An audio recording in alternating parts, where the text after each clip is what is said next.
उसे मारने के बदले उसे दंडवत प्रणाम करके उसकी परिक्रमा करके हाथी चला गया और भक्त प्रहलाद की रक्षा हुई। और एक बार नाराज होकर के हिरण्यकशिपु ने उसे समझाने की कोशिश करी कि देख, मैं तेरा पिता हूं, मैं तुझे अपनी राजगादी पर बैठाने वाला हूं, तू काय को विष्णु का, गोविंद और गोपाल का जाप करता है? तूने कभी देखा भी है विष्णु को, गोपाल को? कहां है तेरा ईश्वर, कहां है तेरा भगवान, बता मुझे। और एक खंभे की ओर इशारा करके बताया कि क्या तेरा ईश्वर, क्या तेरा विष्णु इस खंभे में है? उसने कहा कि पिताजी, मेरा विष्णु, मेरा भगवान कण कण में है, हर जगह जगह में, तो क्या इस खंभे में तेरा भगवान है? उसने कहा हां पिताजी। तो जा और जाकर के फेंट इस खंभे को, अगर तेरा भगवान है तो। और जहां वो खंभे को फेंटने के लिए गया और खंभा फटा और खंभे में से नरसिंह भगवान का प्रकट, बोलिए नरसिंह भगवान की जय। और भयंकर स्वरूप प्रकट हुआ और हिरण्यकशिपु उनसे युद्ध करने के लिए दौड़ा, उन पर मुष्टि प्रहार करने के लिए दौड़ा और भगवान ने ऐसा प्रहार किया और चारों खाने चित हो गए। भयंकर क्रोधमय स्वरूप, और उसे पकड़ा, दबोच लिया। नीचे का शरीर नर का है और ऊपर का शरीर सिंह का है, नरसिंह। और घर के दहलीज पर, उमरे पर ले गए और उसे कहा कि देख, ना ये दिन है ना ही ये रात है। बोले क्या है? उसने कहा संध्या काल। ना ही तू घर के अंदर है ना ही तू घर के बाहर है, ये तो दहलीज है। ना ही मैं मनुष्य हूं ना ही मैं पशु हूं, मैं नरसिंह हूं। ना ही मेरे पास कोई अस्त्र है ना ही मेरे पास कोई शस्त्र है, और ना ही 12 महीना में से ये कोई महीना है उसको मारने के लिए भगवान ने अधिक मास बनाया, भक्तों के मनोरथ को पूर्ण करने के लिए अधिक मास बनाया। और उसे ऐसा पकड़ा, अपने गोद में लिया और उसकी छाती को अपने नखों से चीर दिया और उसकी अंतड़ियों को फैल लिया और बहुत क्रोधमय स्वरूप। सारे देवताएं भी घबरा रहे हैं कि भगवान के इस नरसिंह स्वरूप को शांत करने का सामर्थ्य किसमें? सभी लोग घबरा रहे हैं कि कौन बनाएगा, कौन शांत करेगा। स्वयं भक्त प्रहलाद ने ही प्रभु को स्तुति करके मनाया, शांत किए, और भगवान ने उसे स्नेह से बहाल किया और उसे सत्वगुण दिया। रजोगुण और तमोगुण लेकर के प्रागट्य हुआ और सत्वगुण उसके अंदर से भगवान ने दिया। तो इस प्रकार भगवान के इस नरसिंह स्वरूप को हम यहां पर वंदन करते हैं, क्योंकि हमें तो गोकुल तक पहुंचना है। और यही सप्तम स्कंद को प्रणाम करके अष्टम स्कंद में प्रवेश करते हैं। और अष्टम स्कंद में सुंदर लीलाएं हैं। अष्टम स्कंद में प्रसंग आता है कि एक त्रिकूट नाम का पर्वत है और उसके नीचे एक सरोवर है। वहां एक हाथी का परिवार रोज स्नान करने के लिए जाता था। एक दिन वो हाथी स्नान कर रहा था और उसका पैर ग्राह ने पकड़ लिया, मगर ने पकड़ लिया। बहुत कई दिन बीत गए, उसका पैर छोड़ नहीं रहा। उसके परिवार वाले उसको छोड़ करके चले गए। दोनों का युद्ध चल रहा है। बाहर हाथी का बल ज्यादा होता है और पानी में मगरमच्छ बलवान हो जाता है। और दोनों में युद्ध चल रहा है। वो हाथी के पैरों को अंदर खींचता जा रहा है। हाथी को भगवान की याद आई। उसने अपने सूंड से कमल को उठाया, भगवान की ओर समर्पित किया, भगवान को पुकारने लगा, भगवान की स्तुति करी। भगवान पधारे, सुदर्शन छोड़ा, मगर का अस्थिर विच्छेदन किया और हाथी की रक्षा की। इस प्रकार से जो सरोवर है वो भव सागर रूपी सरोवर है, और ये गज क्या है? वो जीव है।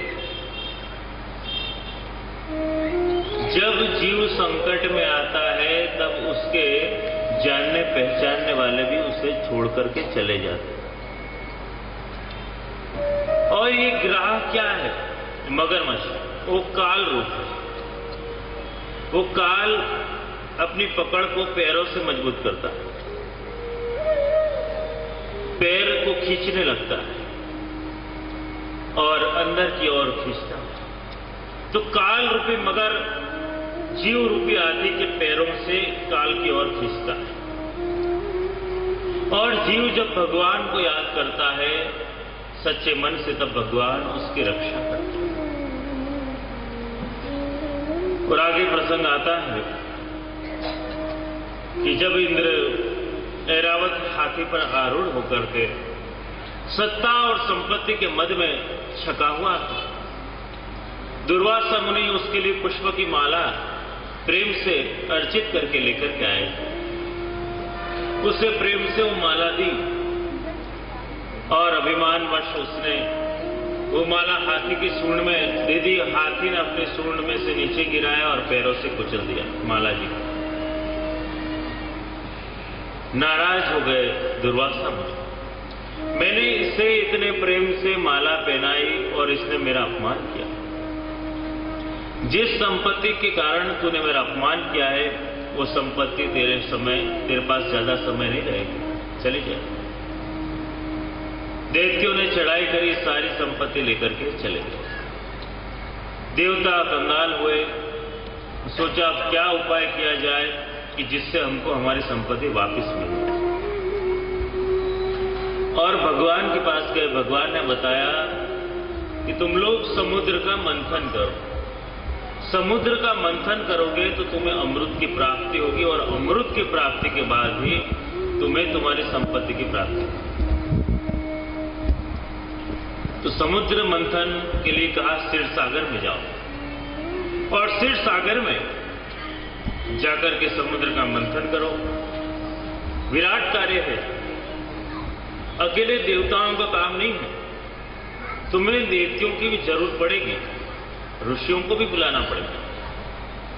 देवताओं ने कहा कि ये दैत्य लोग थोड़ी हमारा साथ देंगे। भगवान ने कहा उनको अमृत का लालच देना, वो लोग भी साथ देंगे। और उपाय पूछा कि इसका मंथन कैसे किया जाए। मंदराचल पर्वत को लाओ। मंदराचल पर्वत लाया गया। अब इसका मंथन कैसे होगा? कोई रस्सी चाहिए। वासुकी सर्प को लाया गया, और एक तरफ से उसको खींचो मुख से, एक तरफ से उसके पूंछ से खींचो, लपेट दो मंदराचल पर्वत, और उसके मुख में से अग्नि की ज्वालाएं निकल रही थी। उसके मुख के आगे जो खड़ा हो जाए वो भस्म हो जाए। देवता डर गए, हम तो इसके मुख के आगे नहीं खड़े रहेंगे। भगवान ने कहा सीधे सीधे ऐसे ही बात कह दोगे तो दैत्य लोग भी नहीं खड़े होंगे। उनको यूं कहना कि हम लोग बड़े हैं, देवता हैं, इसलिए मुख हम पकड़ेंगे, तुम लोग वो कुछ पकड़ लेना। ऐसी बात करना। तो ऐसी बात करी तो दैत्य ने उल्टी बात करी कि नहीं, अब मुख तो हम ही पकड़ेंगे। भगवान ने कहा कई लोगों को उल्टी बात ही समझ में आती। तब इस प्रकार से तय हो गया है, मुख दैत्य पकड़ेंगे और कुछ जो है देवताएं पकड़ेंगे। लेकिन लोगों ने पूछा कि इस मंदराचल पर्वत का मंथन करने के लिए नीचे कोई आधार होना चाहिए, तो इसका मंथन हो पाएगा। तो ही भगवान ने 1,00,000 योजन में कूर्म अवतार से प्रागट्य लिया। बोले कूर्म नारायण भगवान की जय। और विराट स्वरूप से कूर्म नारायण का अवतार धारण कर लिया और अपनी पीठ पर मंदराचल पर्वत को रखवाया और वासुकी सर्प को लपेट दिया गया और समुद्र का मंथन प्रारंभ हो गया। इस तरफ से दैत्यों ने मुख खींचा, अग्नि की ज्वालाएं निकली, कई दैत्य बल्कि भस्म हो गए। उस तरफ से देवताओं ने पूछ खींची, इस तरफ से दैत्य खींचे, उस तरफ से देवताएं खींचे, और विराट समुद्र का मंथन प्रारंभ हो गया। और ऐसे मंथन करते करते करते करते समुद्र में से हलाहल विष प्रकट हो गया, और सब लोग डर गए, देवता डर गए, दैत्य डर गए, लोग घबराने लगे कि अब क्या होगा। ये विष कौन पिएगा? सब लोगों ने भगवान से पूछा। भगवान ने कहा कि तुम लोग शिव जी के पास आओ। सब लोग विष लेकर के शिव जी के पास पहुंच गए। शिव जी से विनती करी कि विष जो सबसे प्रथम हमने मंथन का कार्य उठाया था, समुद्र के मंथन का, उसमें सबसे पहला जो निकला है हम आपके लिए लेकर आए। पार्वती जी ने मना किया शिव जी को कि आप ये मत लेना। अमृत की लालसा से इन लोगों ने मंथन किया था, अमृत तो देने की बात करी नहीं है, और विष निकला है तो आपको देने के लिए आ गए। और ये तो भोलेनाथ है, भोले बाबा है। दोनों का मान रख लिया, देवताओं का मान रख लिया और पार्वती जी का मान रख लिया। उन्होंने विष लिया लेकिन अंदर नहीं उतारा, कंठ में रख लिया, इसलिए बन गए नीलकंठ भगवान। इसलिए यहां पे उनके विष आ गए। और आगे फिर समुद्र का मंथन प्रारंभ हो गया। एक तरफ से दैत्य खींच रहे, एक तरफ से देवताएं खींच रहे, और भयंकर क्षीर सागर में समुद्र का मंथन विराट चल रहा है। तरह तरह के पदार्थ निकल रहे हैं, तरह तरह की आवाजें आ रही हैं, भयंकर मंथन चल रहा है। समुद्र में से कामधेनु गाय प्रकट हुई, और ऋषि मुनि वहां पर दौड़ के चले गए, ये गाय तो हम रखेंगे। ऋषि मुनि उस गाय को ले गए। समुद्र का मंथन चल रहा है। मंथन होते होते उसमें से कल्प वृक्ष प्रकट हुआ, देवताओं ने ले लिया, इसे तो हम ले जाएंगे। समुद्र का मंथन चलते चलते आगे चला, उसमें से अश्व निकला, वो दैत्य लोग ले गए। और समुद्र का मंथन आगे चल रहा है, अनेक प्रकार की चीजें निकल रही। और अब समुद्र का मंथन होते होते उसमें से साक्षात लक्ष्मी जी प्रकट, दिव्य स्वरूप है, तेज है। और अब तो सारे लोग पीछे पड़ गए कि नहीं, लक्ष्मी जी को तो हमें ले जाएंगे। आज भी देखो ना, लोगों में दौड़ लगी है, कौन पहले प्राप्त करा। तो वहां पे ऐसी दौड़ लगे, ऋषि मुनि के कि हम ले जाएंगे, देवता कहने लगे हम ले जाएंगे, दैत्य कहने लगे हम ले जाएंगे। और लक्ष्मी जी ने हाथ में फूलों की माला ली हुई कि मैं जिसे हार पहनाऊंगी उसी के साथ में विवाह करूंगा। तो सारे लोग आगे पीछे होने लगे। लक्ष्मी जी ने कहा कि नहीं, ऐसे नहीं चलेगा, सभी लोग लाइन से खड़े हो जाओ, और मैं निश्चित करूंगी कि मुझे वरमाला किसको पहनाना। सभी को लाइन से खड़ा कर दिया। ऋषि मुनियों को देखा कि नहीं नहीं, ये लोग तो सन्यासी, और देवतियों का मुख देखा, नहीं नहीं, ये तो बड़े आसुरी हैं, भयंकर। देवताओं को देखा कि नहीं नहीं, ये तो स्वार्थी। और आगे स्वयं नारायण आकर के खड़े हो गए, हंसने लगे, और लक्ष्मी ने नारायण को हार पहना दिया। बोलिए लक्ष्मी नारायण भगवान। और इस प्रकार लक्ष्मी नारायण के साथ में विवाह हुआ, और आगे समुद्र का मंथन चालू। एक तरफ से दैत्य खींच रहे, एक तरफ से देवताओं खींच रहे। और अब भगवान अमृत का कलश लेकर के प्रकट हो रहे हैं। बोलिए धन्वंतरी भगवान की जय। महाप्रभु जी समझाते हैं सुबोधनी जी में कि यही जो धन्वंतरी जी का अवतार है, देवताओं को धन्वंतरी के रूप में दर्शन हो रहे हैं, और दैत्यों को मोहिनी जी के स्वरूप में दर्शन हो रहे हैं। अवतार एक है, दर्शन दो हो रहे हैं। और भगवान ने पूछा मोहिनी जी के स्वरूप में दैत्यों से कि क्या आप लोगों ने कभी अमृत को देखा है? दैत्यों ने मना किया कि नहीं, हमने तो अमृत कभी नहीं देखा, कैसा होता है? भगवान ने कहा कि देखो, ऊपर तो पानी पानी होता है और नीचे अमृत होता है। अच्छा, और मोहिनी स्वरूप था, दैत्य मोह में आ गए भगवान के, और भगवान ने कहा पहला मैं तुम लोगों को पान करवाऊंगी।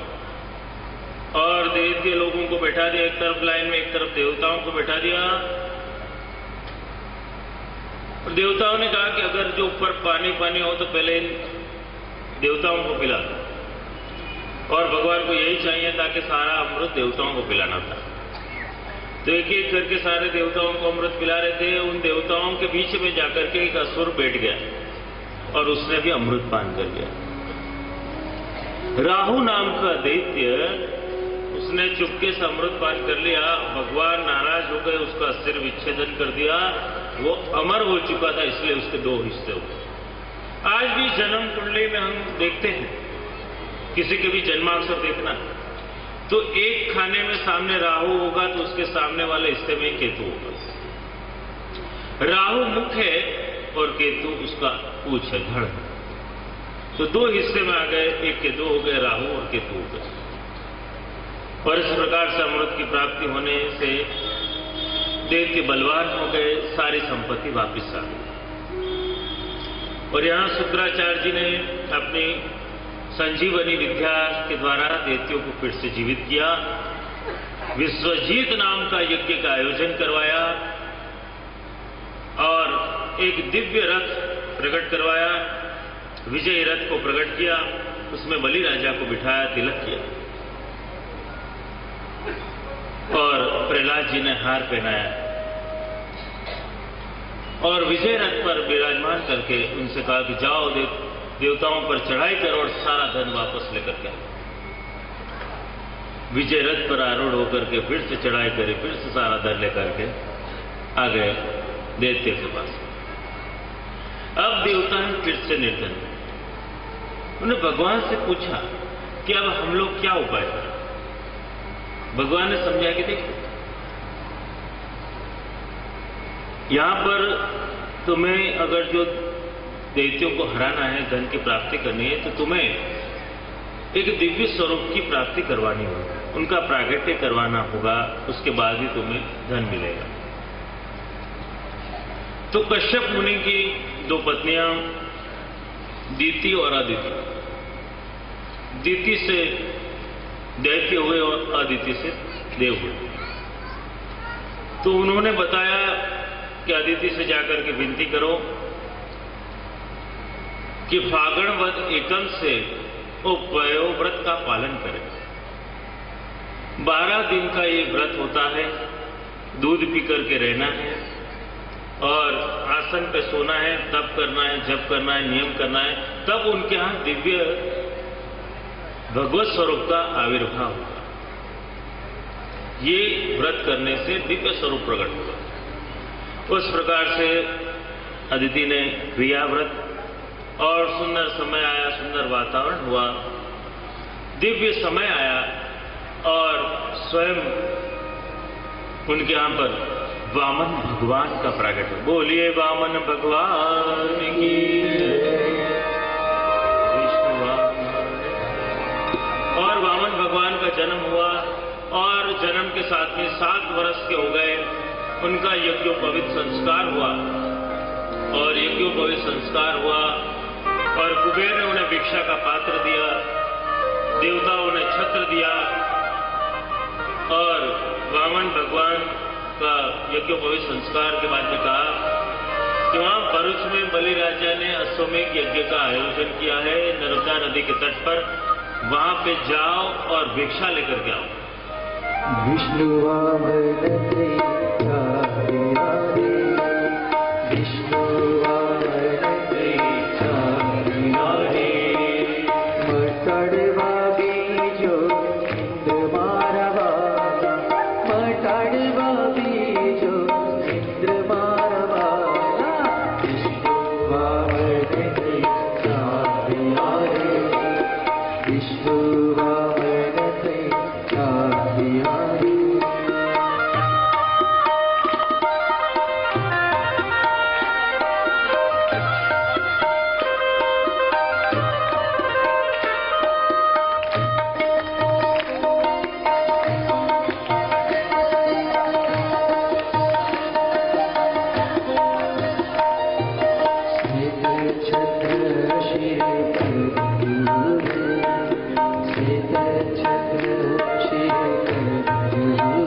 शोभतुरे मृग चर्मकाकमा शोभतुरे त्रिपुंड भाल विशाल मानवाला त्रिपुंड भाल विशाल मानवाला विष्णु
और वामन भगवान बलि राजा को मिलने के लिए भृंगगज पधारे। भरूच में नर्मदा नदी के तट पर अश्वमेघ यज्ञ का आयोजन किया और वहां पर वामन भगवान पहुंच गए और बलि राजा से कहा कि मुझे भिक्षा में 3 फलांग भूमि दो। और बलि राजा प्रसन्न हो गया। उसने कहा कि आप 3 गांव मांग लो, 3 नगर मांग लो, मैं आपको दे दूं। इतनी छोटी वस्तु में क्या दूं आपको। शुक्राचार्य जी समझ गए कि वामन दिख रहा है मगर है विराट, ये विष्णु ही है। बलि राजा को समझा दिया कि कोई साधारण बालक नहीं है लेकिन विष्णु है। बलि राजा और प्रसन्न हो गए। ये तो मेरे लिए बड़ी खुशी की बात है कि स्वयं विष्णु मेरे यहां याचक बन गया है। और उन्होंने भिक्षा देने के लिए, संकल्प करने के लिए जहां पात्र लिया, शुक्राचार्य उस पात्र की नाली में आकर के बैठ गए कि जल उसमें से न आवे। भगवान ने कहा कि लाओ इस पात्र को मैं ठीक कर देता हूं। एक सेक ली और उस छेद में डाला। शुक्राचार्य जी की एक आंख बंद हो गई और जल आने लगे। शुक्राचार्य जी की दृष्टि में भेद था कि यह सब बलि राजा का है और विष्णु ले जाएगा। भगवान ने उसको एक दृष्टि दे दी कि सब कुछ भगवान का। संकल्प करवा दिया कि मैं आपको दान में 3 फलांग भूमि दूंगा। और संकल्प करते ही वामन में